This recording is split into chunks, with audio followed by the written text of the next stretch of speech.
La reforma que se da en materia de juicio abreviado tiene que ver con la ampliación de hasta 12 años de prisión, la posibilidad de los acuerdos, la posibilidad de que los acuerdos se puedan presentar en audiencia oralmente por las partes. Eso es una innovación que, si bien algunos jueces lo permitían, otros querían que el acuerdo sea por escrito. Ahora se puede acordar oralmente en una audiencia sobre los hechos, sobre la figura legal aplicable y la sanción. Y ahí se determinó una de las cuestiones más disputadas, más discutidas, es el juez qué facultades tiene para rechazar o aceptar el acuerdo. Obviamente que el juez lo puede rechazar por cuestiones formales o porque se excede el monto de la pena que está permitida por el Código.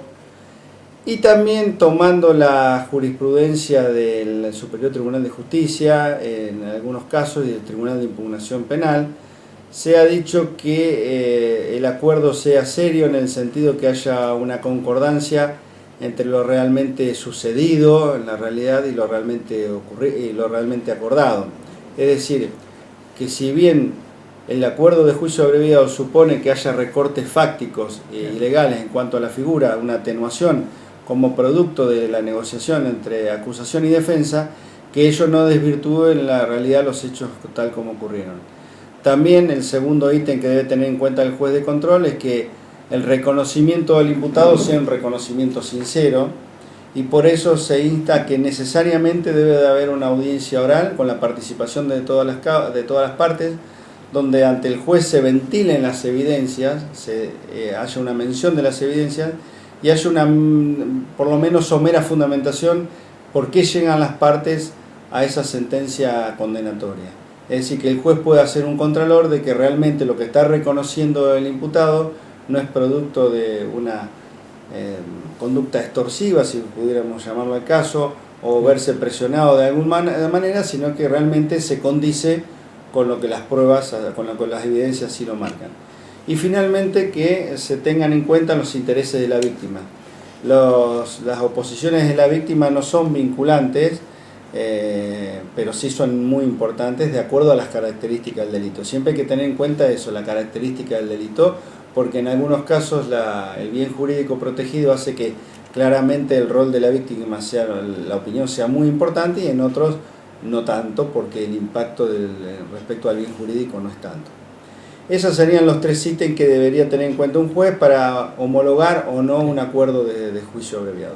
Que eso es muy importante, es como en eso lo que hizo el Código es refrendar lo que la jurisprudencia había dicho, tanto el Tribunal de Impugnación como el Superior Tribunal. El procedimiento abreviado de juicio, que tiene una profunda reforma, es sustancial la misma en función del Código acusatorio vigente hasta el día de la fecha, si bien esta reforma quizás no tenga tanto impacto porque jurisprudencialmente en la provincia de La Pampa, con la letra de la ley actual, esta se fue adaptando a partir de las interpretaciones del Tribunal de Impugnación Penal y del Superior Tribunal. Hay dos fallos muy trascendentes que son motivadores de esta reforma, que es el plenario del Tribunal de Impugnación Penal, conocido como Díaz Castañeira, y con posterioridad también el fallo del Superior Tribunal, también conocido como Roy, y son dos precedentes muy importantes para este proceso de reforma, porque, como les digo, ya tuvieron una gran incidencia en el procedimiento de abreviado actual a partir de la letra vigente. Estos fallos se tuvieron en cuenta para fijar estándares, ahora sí de forma normativa, de admisibilidad. Estos estándares mínimos de admisibilidad del procedimiento abreviado tienen en consideración a la víctima, a la participación de la misma, a la publicidad que debe tener este procedimiento abreviado. Quizás es uno de las notas negativas que siempre se le adosan a este procedimiento, y de esta forma, incluyéndolo en la letra de la ley, como bien dice la exposición de motivos del Código Procesal Penal en el mensaje de elevación, En este caso, en el Instituto del Procedimiento Abreviado, lo que se espera es, teniendo en consideración las estadísticas del Superior Tribunal, donde 4 de 5 sentencias condenatorias llevan este trámite de procedimiento abreviado, es un número importantísimo, ya habiendo superado la discusión sobre la constitucionalidad del instituto, considerándolo un procedimiento claramente legal y constitucional, así que se resalten las virtudes que tiene el procedimiento y se atenúen esos defectos o esas críticas que muchas veces se hacen al procedimiento de juicio abreviado por no ser un juicio oral y público y de alguna forma terminar con la reserva y el secreto que tiene este procedimiento abreviado. Entonces también estos son los puntos en los que se tuvieron en cuenta para reformar el procedimiento abreviado tal como está hasta el día de la fecha normativamente previsto. Como les decía, también hay otras reformas que van más allá de estos estándares que fijan estos fallos Díaz Castañeira y Roy. Hay uno también que no lo dije, que es muy importante, y es que no obstante no ser vinculante para la víctima, esto no tiene que ser, no tiene que afectar odiosamente sus intereses, y esto también se resalta ahora en la letra de la ley. Y se prevé en esta reforma la solicitud sea del Ministerio Público Fiscal cuando la pena acordada tenga un máximo de 12 años. Esto es la primera reforma importantísima, porque se está elevando al doble el máximo de pena que tiene el día de la fecha, que son 6 años. Esto por un lado supone engrosar esa estadística de juicios abreviados, que ya al día de la fecha son muchos, es decir, vamos a tener la posibilidad de utilizar este instituto en casos más graves, incluso homicidios, incluso la posibilidad de algún agravante, por ejemplo, genérico,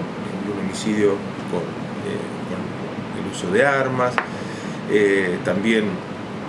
abusos sexuales agravados. Bueno, esto implica esta posibilidad, pero por otro lado también se le da otro estándar de seriedad a la admisibilidad del acuerdo y de publicidad, y se prevé específicamente que el fiscal sea quien solicita la audiencia, pero necesariamente se va a oralizar. Se puede acompañar en este nuevo procedimiento el escrito del acuerdo, o se puede también verbalizar, diferir esta cuestión para el momento de la audiencia, pero necesariamente va a haber una audiencia. También esas exposiciones orales van a incluir a la víctima. Puede ser representada la víctima, puede estar constituida como querellante o no, igual se va a requerir su opinión. Y reitero, si bien la misma no es vinculante, pero va a ser especialmente tenida en cuenta por el juez al momento de considerar si se están afectando o no sus intereses a partir de la suscripción del acuerdo. Incluso se prevé la posibilidad de que la víctima suscriba el mismo acuerdo de juicio abreviado, o que pueda ir a la audiencia y poder contarle al juez si está de acuerdo o no, por qué está de acuerdo o por qué no. También se puede grabar esta entrevista, incluso se puede excluir a las partes, pero bueno, necesariamente el juez va a tener que escucharla y considerar sus intereses al momento de admitir o no el acuerdo de juicio abreviado. Entonces son principios de realidad, publicidad, en los que también se sustenta este nuevo acuerdo. El juez tiene un máximo de 10 días para dictar sentencia, que en el código vigente eran 15 días. Digamos, en este sentido se redujo, digamos, se consideró que era excesivo tener 15 días para dictar sentencia, cuando en realidad en un juicio oral y público ordinario son 5, entonces se consideró también reducir este plazo de 15 días a 10. Bueno, en relación a la participación de la víctima y el querellante, como les decía, si bien la negativa no es vinculante, el juez debe garantizar que no se afecten estos intereses y puede rechazar el acuerdo por la solicitud del acuerdo, y también puede, ahí están previstos el rechazo jurisdiccional del acuerdo. Este rechazo formal, si se quiere, del acuerdo de juicio abreviado es por distintos motivos. Uno, cuando se supere el monto punitivo, es decir, si hay un acuerdo que supera el monto de 12 años, necesariamente debe rechazarse el acuerdo. También cuando se haya pactado por materias vedadas para el procedimiento de juicio abreviado. También cuando ya se haya presentado previamente el acuerdo en una o varias oportunidades y no se haya corregido lo que se consideró que debía corregirse.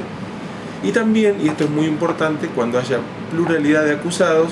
y otorgarlo a uno o a unos, pero no a todos, pueda comprometer la averiguación de la verdad real